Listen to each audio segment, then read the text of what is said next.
கர்த்தருடைய நாமத்திற்கு மகிமை உண்டாவதாக. ஆண்டவராகிய இயேசு கிறிஸ்து நாமத்தில் உங்களுக்கு என்னுடைய அன்பின் வாழ்த்தும் ஜெபமும்.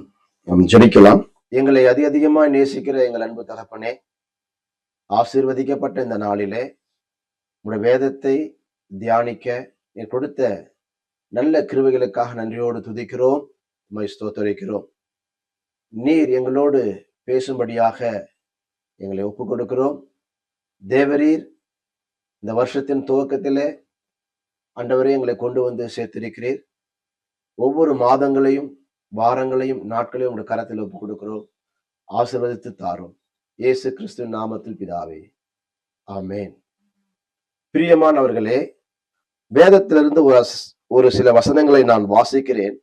1 ராஜாக்களின் புஸ்தகம் 19ஆம் அதிகாரம் 4ஆம் வசனம் முதல் 7ஆம் வசனம் வரை நான் வாசிக்கிறேன். அவன் வனாந்திரத்தில் ஒரு நாள் பிரயாணம் போய் ஒரு சூரைச் செடியின் கீழ் உட்கார்ந்து தான் சாக வேண்டும் என்று கோரி, போதும் கர்த்தாவே, என் ஆத்துமாவை எடுத்துக்கொள்ளும், நான் என் பிதாக்களை பார்க்கிலும் நல்லவன் அல்ல என்று சொல்லி ஒரு சூரைச் செடியின் கீழ் படுத்துக்கொண்டு நித்திரை பண்ணினான். அப்பொழுது ஒரு தூதன் அவனை தட்டி எழுப்பி, எழுந்திருந்து போஜனம் பண்ணு என்றான்.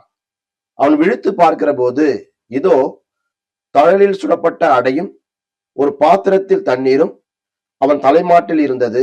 அப்பொழுது அவன் புசித்து குடித்து திரும்ப படுத்து கொண்டான். கர்த்தருடைய தூதன் திரும்ப 2ஆம் தரம் வந்து அவனை தட்டி எழுப்பி, எழுந்திருந்து போஜனம் பண்ணு, நீ பண்ண வேண்டிய பிரயாணம் வெகு தூரம் என்றான்.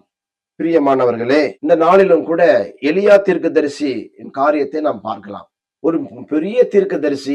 அவர் அநேக அதிசயங்களை செய்தார், அற்புதங்களை செய்தார். ஆகாப் ராஜாவுக்கு முன்பாகவும் ஏசேபேல் ஸ்திரீக்கு முன்பாகவும் அவர் தன்னுடைய வைராகியத்தை விட்டு கொடுக்காமல், பாகால் தெய்வம் அல்ல, கர்த்தராகிய யெகோவாவே தேவன் என்று சொல்லி வைராக்கியமாக ஜீவித்த அந்த எலியா தீர்க்கதரிசி சொல்லுகிற காரியம் 4ஆம் வசனத்துல வாசிக்கிறோம். ஒரு சூரைச் செடியின் கீழ் உட்கார்ந்து தான் சாக வேண்டும் என்று கோரி, போதும் கர்த்தாவே, என் ஆத்துமாவை எடுத்துக்கொள்ளும், நான் என் பிதாக்களை பார்க்கிலும் நல்லவன் அல்ல என்று சொன்னார்.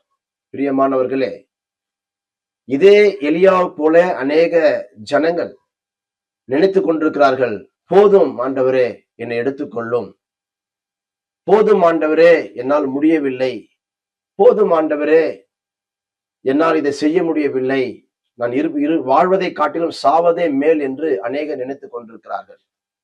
ஆனாலும் ஆண்டவருடைய வார்த்தை சொல்லுகிறது, நீ போக வேண்டிய பிரயாணம் வெகு தூரம் என்று சொல்லுகிறது. இந்த வசனத்தை தியானிக்கிற பொழுது நான் யோசித்து பார்த்தேன். நம்முடைய வாழ்க்கையில கூட சில சமயங்களிலே பள்ளத்தாக்குகள் வருகிற பொழுது, நெருக்கங்கள் வருகிற போது, கலக்கங்கள் வருகிற போது, சோதனைகள் வருகிற போது, தேவைகள் வருகிற போது, நோய்கள் வருகிற போது, அல்லது மனம் வியாகுலப்படுகிற பொழுது நாம் என்ன சொல்லுகிறோம்? போதும் ஆண்டவரே, என் எடுத்துக்கொள் என்று சொல்லுகிறோம். ஆனால் இது தேவனுடைய விசுவாசத்துக்கு விரோதமான வார்த்தை என்பதை நாம் புரிந்து கொள்ள வேண்டும். ஒரு எப்படிப்பட்ட ஒரு தீர்க்கதரிசி! இதற்கு முன்பான காரியங்களை நீர் வாசித்திருப்பீர்களானால், இதற்கு முன்பாக பார்த்தீங்கன்னா ஒரு போட்டி நடக்கிறது. அவர் ஆகாபை பார்த்து ஒரு சேலஞ்சு கொடுக்கிறார். உங்களுடைய பாகாலை வணங்குகிற தீர்க்கதரிசிகளை நீர் கொண்டு வாரும், நான் வணங்குகிற கர்த்தருக்கும் அவர்களுக்கும் ஒரு போட்டியை வைக்கலாம் என்று சொல்லி ஒரு போட்டியை ஏற்பாடு செய்கிறார். அதுல ஏறக்குறைய 400 தீர்க்கதரிசிக்கு மேல் வந்தார்கள். அவர்கள் எல்லாம் அந்த போட்டியிலே தோற்று போனார்கள். கடைசியிலே அவர்கள் கள்ள தீர்க்கதரிசி என்பதை புரிந்து கொண்டு எலிசா தீர்க்க சொல்லுகிறார், அவளை எல்லாம் வெற்றி போடுங்கள் என்று வெற்றி போட்டவர். இப்பொழுது ஆகாபுடைய மனைவி சொல்லுகிறாள். அந்த 19ஆம் அதிகாரத்தின் துவக்கத்திலே நான் வாசிக்கிற பொழுது, எலியா செய்த எல்லாவற்றையும், அவன் தீர்க்கதரிசி எல்லாரையும் பட்டயத்தாலே கொன்று போட்ட செய்தி அனைத்தையும் ஆகாப் ஏசபேலுக்கு அறிவித்தான். அப்பொழுது ஏசபேல் எலியாவினிடத்தில் ஆள் அனுப்பி, அவர்கள் ஒவ்வொருடைய பிராணனுக்கு செய்யப்பட்டது போல நான் நாளை இந்நேரத்திலே உன் பிராணனுக்கு செய்யாதே போனால் தேவர்கள் அதற்கு சரியாகவும் அதற்கு அதிகமாகவும் எனக்கு செய்ய கடவுள் என்று சொன்னார். பிரியமானவர்களே, ஒரு பெண் அவ்வளவு வைராக்கியமாக சொல்லுகிறாள், நான் நாளைக்கு உன்னை கொலை செய்வேன் என்று பயங்கரமாக சவால் விடுக்கிறார். இதை கேட்ட இந்த எலியா தீர்க்கதரிசி ஒரு நாள் பிரயாணம் பண்ணி ஒரு சூறைச் செடிகள் உட்கார்ந்து நான் சாக வேண்டும், போதும் ஆண்டவரே, என்னை எடுத்துக்கொள்ளும், என் பிதாக்களை பார்க்கிலும் நான் நல்லவன் அல்ல என்று சொல்லுகிறார். பிரியமானவர்களே, நம்முடைய வாழ்க்கையோடு இதை ஒப்பிட்டு பார்க்கும் பொழுது நாமும் சில வேளை அப்படி சொல்லுகிறோம். அல்லது நம்முடைய மனைவியோ அல்லது பிள்ளைகளோ அல்லது நம்முடைய தாய் தகப்பன்மாரோ அந்த வார்த்தையில சொல்ல நாம் கேள்விப்பட்டிருக்கிறோம். இல்லை, ஒவ்வொரு மனுஷனும் இந்த உலகத்திலே வாழ வேண்டும் என்று தேவனுடைய சித்தமா இருக்கிறது. அந்த மனிதன் தேவனுடைய சித்தத்தை செய்வதற்காகவே உண்டாக்கப்பட்டிருக்கிறான். அவன் தேவனுடைய சித்தத்தை செய்து முடிக்கிற வரைக்கும் அவன் தலையில ஒரு மயிர் கூட தரையில விழாது என்று வேதம் நமக்கு சொல்லுகிறது.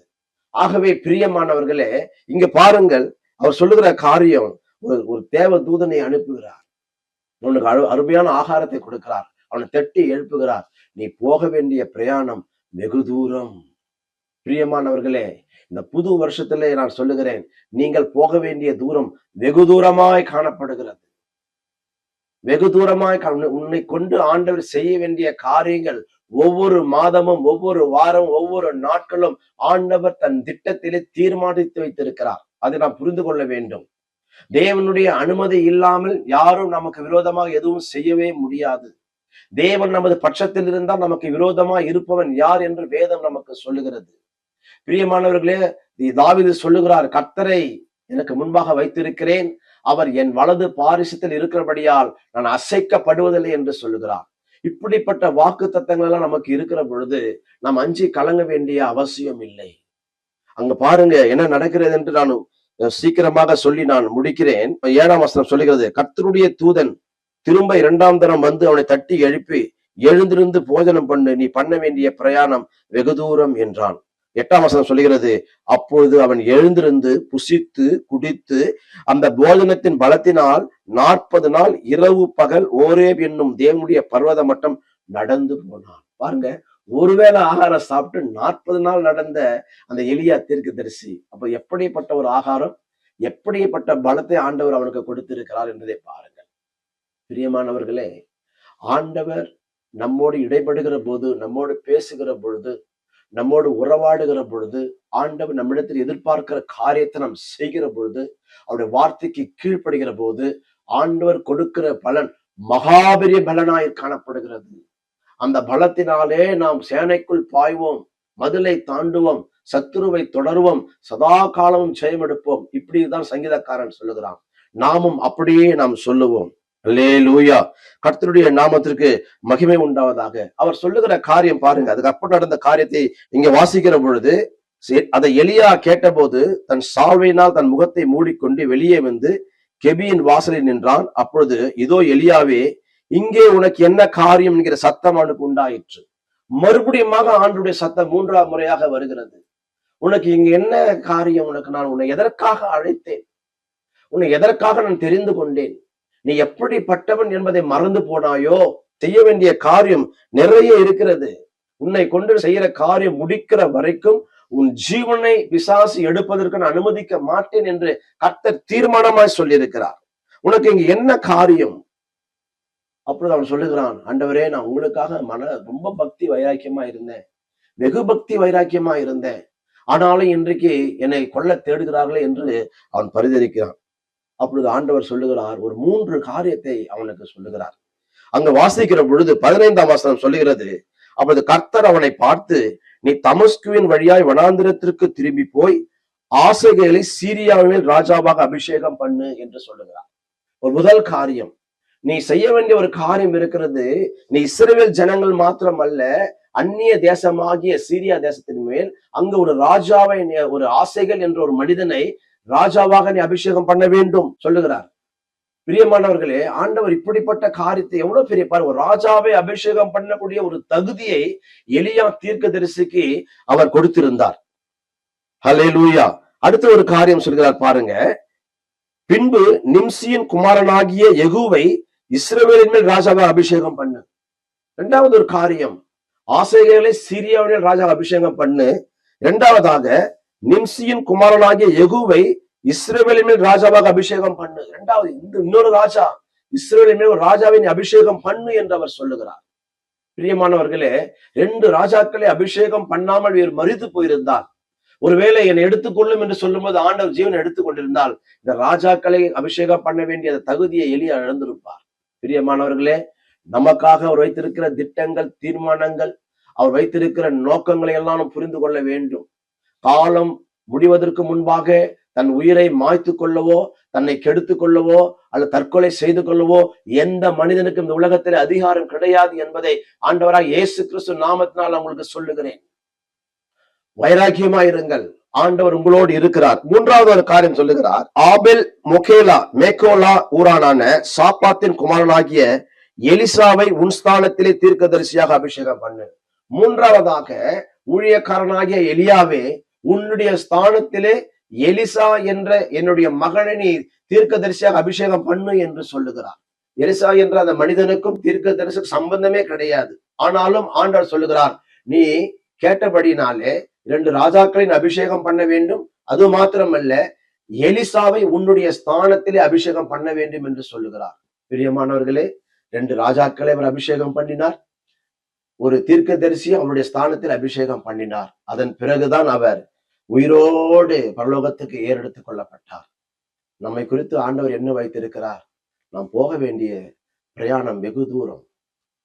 இன்றைக்கு என்ன காரியம் செய்திருக்கிறோம், நாளைக்கு என்ன செய்ய போகிறோம், அடுத்த வருஷம் என்ன செய்ய போகிறோம் என்பதை தேவன் அறிந்திருக்கிறார். அதற்கு முன்பாகவே நாம் சோர்ந்து போகவோ, கலங்கி போகவோ, வியாகுலப்படவோ அல்லது நெருக்கப்படவோ அல்லது தோய்ந்து போகவோ ஆண்டவர் அனுமதிக்கிறது இல்லை. தேவனுடைய பிள்ளைகள் தேவ சமூகத்திலே சந்தோஷமாய் சமாதானமாய் தேவனுடைய ராஜ்யத்தை கட்ட எழுப்பப்பட்டவர்கள். அவர்கள் நரகத்துக்கு நோக்கி போய்கொண்ட ஜனங்களை அவர்களை கட்டி எழுப்பி, அவர் தூக்கி எழுப்பி ஆண்டவருடைய சமூகத்திலே கொண்டு வந்து பரலோகத்துக்கு நேராக வழிநடத்தக்கூடியவர்கள். அப்படிப்பட்டவர்களை பிசாசு எந்த விதத்திலாவது மனசோர்வடைய செய்து எப்படியாவது செத்து போகலாம் என்ற எண்ணத்தை கொடுப்பான். அல்லது உங்கள் வீழ்ச்சியை உண்டாக்கி உன்னை போதும், நீ செய்ததெல்லாம் போதும் என்று அவன் நக்கல் அடிப்பான். இதைக்கெல்லாம் செவி கொடாமல் தேவன் நமக்காக வைத்திருக்கிற அந்த திட்டங்களை நோக்கி பார்ப்போம். நமக்கு கொடுத்த வாக்கு தத்தங்களை நினைவு கூறுவோம். ஆண்டவர் என்ன வார்த்தையை சொல்லி உன்னை அழைத்தார் என்பதை ஒரு விஷயம் நினைவு கூர்ந்து பார். ஆண்டவர் எந்த வார்த்தை கொண்டு உன்னோட பேசினாரோ அந்த வார்த்தை நிறைவேறுகிற வரைக்கும் உன் தலையில ஒரு முடியும் தரையில விழாது என்று வேதம் சொல்லுகிறது. ஆகவே பிரியமானவர்களே, நாம் போக வேண்டிய தூரம், பிரயாணம் வெகு தூரமாய் காணப்படுகிறது. உங்களால் ஆகாது என்று தள்ளப்பட்ட கல்லே மூளைக்கு தலைக்கல் ஆயிற்று. அது யாரால? கர்த்தரால ஆயிற்று. நம்ம ஒருவேளை இந்த உலகத்தின் ஜனங்கள் இவனெல்லாம் ஏன் ஊழியம் செய்கிறான், இவனெல்லாம் ஏன் வேலை செய்கிறான், இவனெல்லாம் எதுக்காக உயிரோடு இருக்கிறான் என்று அநேகர் சொல்லலாம். ஆனா வேதம் சொல்லுகிறது, ஆகாது என்று தள்ளின கல்லே மூளைக்கு தலைக்கல் ஆயிற்று. ஒருவேளை நம்ம அற்பமான கால் என்ன படலாம், ஆனால் ஆண்டவர் உங்களையும் என்னையும் மூளைக்கல்லாக எடுத்து பயன்படுத்த போகிறார். ஆகவே பிரியமானவர்களே, மறுபடியும் அந்த வார்த்தையை சொல்லி இதை நான் முடிக்கிறேன். 7ஆம் வசனம் சொல்லுகிறது, கர்த்தருடைய தூதன் திரும்ப 2ஆம் தரம் வந்து அவனை தட்டி எழுப்பி, எழுந்திருந்து போதனை பண்ணு, நீ பண்ண வேண்டிய பிரயாணம் வெகு தூரம் என்றான். பிரியமானவர்களே, இந்த வருஷத்துல உங்களால் எவ்வளவு முடியுமோ அவ்வளவு அழகாக பாடுங்கள். எவ்வளவு ஆராதிக்க முடியுமோ அவ்வளவு அழகாக ஆராதியுங்கள். யாருக்கெல்லாம் ஆண்டவரை குறித்து நற்செய்தி சொல்ல முடியுமோ உங்கள் முழு பலத்தோடு சொல்லுங்கள். யாருக்கெல்லாம் ஊழியம் செய்ய ஆசைப்படுகிறீர்களோ அந்த ஊழியத்தெல்லாம் செய்து முடியுங்கள். ஏனென்றால் நாம் போக வேண்டிய பிரயாணம் வெகு தூரம். ஆண்டவருக்கு சித்தமானால், அவர் வருகை தாமதமானால், தொடர்ந்து உற்சாகத்தோடு, முழு உள்ளத்தோடு, முழு ஆத்மாவோடு, முழு பலத்தோடு ஆண்டவருக்கு ஊழியம் செய்வோம். தேவன் தாமே நம்மை ஆசீர்வதிப்பாராக. அல்லேலூயா.